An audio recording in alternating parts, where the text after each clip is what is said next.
head gasket replacement. First thing we did was pull out the air filter box. It was all in the way. Starting to get some things cleaned up right now. I'm gonna disconnect the fan, clutch fan, the fan shroud, and then start disconnecting some other few things and just start digging into it. All right, guys. So we already got the fan out, the straighter or the fan cover off. And as you can see, there's another electric fan behind the radiator first. Then you got this thing on there, and then you have your clutch fan on there also. Word of advice on these, it is left hand thread, meaning it's reverse thread to take it off. So yeah, you're gonna be trying to tighten it or loosen it. It's gonna be tightening it. So just thought I'd let y'all know on that. We already got this off. Now we're gonna start pulling the intake off. Disconnect everything and get the intake off. So yeah, just thought I'd let y'all know on the fan. And you do have to pull this fan out first before you can get this one out. And it's a little tricky, so you're gonna have to maneuver it out, but you'll get it. Guys, as you can see, we already got the intake almost off. We're gonna go ahead and disconnect all the injectors from right here, and down there. We got Porky here today. He said he wanna work. We don't know. We'll see. Chris over there cleaning up so we can start the new shop. Cause Porky don't know how to clean, so. Bitch! We'll let him be over here acting dumb. Bitch, Porky. Nah, just play. Anyways, I got everything out, so now I'm chilling right here. And all right, guys, here we are. About a couple hours later, 4 or 5 hours later, we are down to the cylinder head already on the passenger side. We got mostly all the bolts broken loose. Right now, we're breaking loose all this rocker arm shaft for the intake, and then we're gonna break this one loose for the exhaust. Now, this thing was pretty. It's pretty difficult to work on. This damn wire harness is in your way. You gotta just maneuver it out of the way here and there to get certain bolts. And the back there, yeah, so there's a bracket back there. There's two 15mm bolts. Well, you can't really see it, but let me look back here, see if you can see it. See this bracket that holds these lines? My camera don't get all the way in there, but yeah. That bracket has 3 bolts. It has one on the bottom, 15, one midway up here on the top, 15, and then one on the very top. And that's a 13. The cylinder head bolts are 15s. Those are, and these are the rocker arms are 10s. So we're gonna finish pulling the rocker arms off right now. And once we get all the rocker arms and all that, pull the head off and we'll see what it looks like down there. So now we got this head off. Let me see it real quick. So now that we got this head off on this side, as you can see, we got this head off. Could leave the header on there. Looked like the head gasket was going right here on the bottom of the cylinders. You can see up here on the top of the cylinders, it looked like it was sealed up pretty good on both sides. And as a matter of fact, whenever I broke these bolts loose, they were actually kind of loose. They weren't even that tight. But we got that side off now.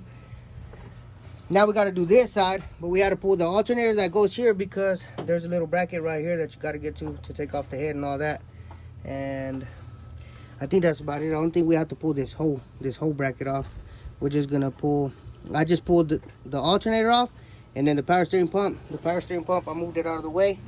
Just left it hooked up so we don't have to make a mess and drop everything. Let me see the light. Grab that. So yeah, so y'all can see we got some room right here. And the head is not bolted up to anything except this bolt right here on the bottom. Y'all can see this bolt right here on the bottom. Yeah, so that bolt, it bolts up to here at the top, and it's holding on to the head. Well, you can see right here. Right there. This bolt is holding on to the head. So you have to take that one off and then take these 2 bolts off, and you should be good. We're still lacking on getting the bolts out of the exhaust header, so I might go ahead and disconnect these lines. I didn't want to, but it looks like it might be a better idea to go ahead and disconnect them and get them out of the way, and it'll give us more room to work, and we can get to the exhaust header better. So yeah, get back to you. So we started to take the head gasket bolts off, or the cylinder head bolts off, and these were pretty tight, but the bottom one was loose. We're gonna go ahead and break this other one loose on this side and see how loose it is. Y'all can see I'm only using one hand. Let's see how much pressure it is. See how easy that was? And that was supposed to be torqued. So that was that one. And these other bottom ones, they was doing the same thing on the other side of the head. So I'm thinking that's where the head gasket started leaking through, where these bolts were loose. I don't know if they need a retorque or if they just got loose over time with the heat, or if the head actually warped right there. Look how tight this one is now. I'm about to use some pressure. Take this one off. As you can see, that this one was tight.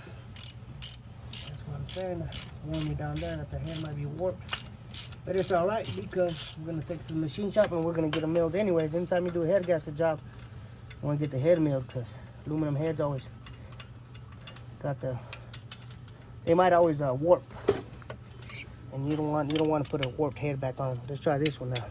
Let's see if this is tight. Remember, this is another bottom one. Look at that. Loose too.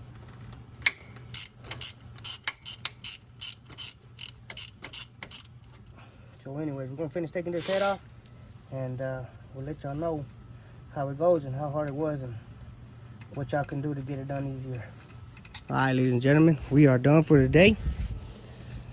We got the heads taken off. Give me the flashlight real quick, bro. I'll put it up there. So we got this head off on this side too. As you can see, we got the light holding the straps holding everything. All the wire harness out of the way, because it's a mother sucker. Look at all this wire harness. We got to hold it up. But anyways, we got the other head off, and we're going to take the heads to get replaced. As you can see right here, this one's a little challenging. The header stayed right there on the bottom, but there's a pipe that connects up there to the top, and it connects to the exhaust too. And I didn't feel like taking it off, so we just left it down there. I just unbolted all the bolts, and the head will come off like that. So yeah, and like I said, other than that, take the alternator off, take your power steering pump off, and move it to the side, and you should be good. You should be able to get to the heads and remove them with no problem. Y'all stay tuned, so that way we can put it back together. If y'all like this video and it helped y'all somewhat, y'all comment, like, and subscribe. Catch you on the next one.